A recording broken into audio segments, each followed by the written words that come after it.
Number 9 देखिए, 9 का पहला नंबर कह रहा है किसी जीपी का 5वां और 8वां पद क्रमशः दिया हुआ है, ठीक है। तो जीपी ज्ञात करनी है। तो यहाँ चाहे तो आप ऊपर ऐसे लिख सकते हैं कि माना जीपी का प्रथम पद बराबर ए तथा सार्व अनुपात आर, है ना, सार अनुपात आर, यानी कि A5 5वां कितना दिया है, 48 दिया है ना। अच्छा, A5 48 दिया है। अच्छा, और क्या दिया है, 8वां पद जो इसका दिया है वो है आपके पास 384। तो फॉर्मूला जानते हैं क्या हो जाएगा, AR का पावर 4 बराबर में 48, समीकरण 1 मान लीजिए।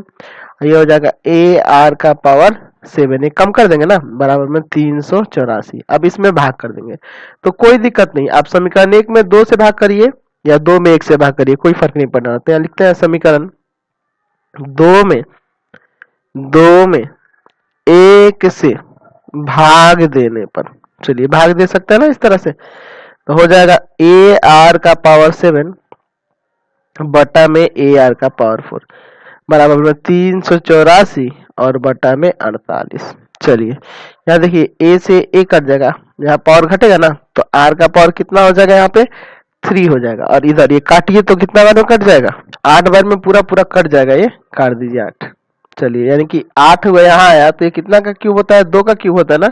चलिए क्यूब हटा दीजिए, आर का मान 2 प्राप्त हो गया। अब आर का मान 2 निकल गया तो समीकरण 1 या 2 किसी में भी रख देंगे तो ये का मान निकल जाएगा। तो देखिए यहाँ पे आपको क्या सीखने को मिल रहा है, जैसे आप एपी में क्या करते थे, समीकरण 1 में है ना, समीकरण 1 और 2 समीकरण जब आते थे और ए और डी निकालना होता था, तो हम लोग वहां पे कोई भी विधि, प्रतिस्थापन, विलोपन, किसी भी विधि से हम लोग वहां पे निकाल लेते थे, ठीक है। लेकिन यहाँ थोड़ा अलग है, भाग देना पड़ रहा है, तो ये चीज ध्यान रखेंगे, जीपी में भाग देना होता है। चलिए समीकरण 1 में आर का मान रखने पर, चलिए समीकरण 1 है आपके पास AR का पावर 4 बराबर में 48। चलिए ए आर की जगह पे क्या रखेंगे, 2, तो 2 का पावर 4 बराबर में 48, है ना।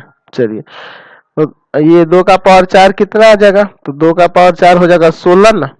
चलिए बराबर में 48, तो ए बराबर हो जाएगा 48 और बटा में 16, कितना बार में, 3 बार में ना। ए का मान आ गया यहाँ पे फाइनली आपका 3, और ए और आर आ गया, तब यहाँ से जीपी निकाल नहीं सकते हैं। चलिए तो निकाल देते हैं। तो यहाँ लिखते हैं कि जीपी का प्रथम पद यानी कि A1, तो A1 तो वही हो जाएगा ना, ए का ही मान हो जाएगा 3। अच्छा, द्वितीय पद यानी डायरेक्ट A2 लिख दें तो वो क्या हो जाएगा AR, यानी कि 3 गुना 2 6 हो जाएगा। अच्छा, तीसरा पद निकालना होगा तो AR स्क्वायर 3 गुना 2 का स्क्वायर, तो 2 का स्क्वायर 4, 4 दिया 12। अच्छा, चौथा पद भी निकाल दे क्या, चलिए एक और पद निकाल देते हैं, चौथा पद क्या हो जाएगा AR क्यूब ना, अरे 3 गुना 2 का क्यूब, तो 2 का क्यूब कितना होगा 8, 8 दिया 24।